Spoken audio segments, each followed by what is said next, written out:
Men sizlarga hozir dollar kurishlar haqida gapirib beraman. Hozir oyog'im yechib olay.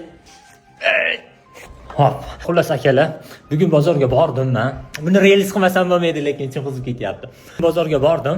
Ko'ylak ustimdagi ko'ylak hali turibdi, zo'rmi? Men shu ko'ylakni olgan bordim, xullas, maqtanib qo'yay joy kelganda. Men shu ko'ylakni olgan borgandim, faqat menda $50 bor edi. Maydalatgan ishitayda turadigan akalarimiz bor-ku, akalarimizga shunday bordim-da, aka mana dedim. $50 maydalab bering dedim. Sen biratlar yomon shustirida. Shunday sana mana aka. Bunday sanasam 100 ming ekan. Aka 100 ming ekan. Yo'q, beringchi. Bunday sanab turib 50 ming deyamda qayirib oldi-da, birat.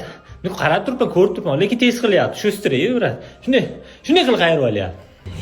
Dedim, 150 ming kam chiqyapti. Aka 150 ming kam chiqyapti desam, menga achchiq qilib, "Uka, bo'ldi, ol mana pulingni, shunday dollaringni ushaginda menga vaqti gapirmagin" deb nervim chiqib qolyapti. Nek qadam yurdimda, ne dollarga qarasam, falshivka. Birat shular xarid qo'rmoqchi edi meni. Birat dedim, "Na qilmayman, qo'qonni bilasizmi? Nima bo'lyapti hozir?" Seryozni qarasam, seryozni bu ishlar bo'lib ketadi. Na hazillashmang, birat, sen aka o'zingiz prosta hazil qildim endi. Biz ham soqqa qilaylik deydi, deb sekin obrazimga to'g'rilab yoryapti. Lekin bizni xarib deb o'ylashdi. Biz xarib emasmiz, aka. Ko'rib turgansiz aytib qo'yayman sizga, aka. Biz xarib emasmiz. Obbo birate.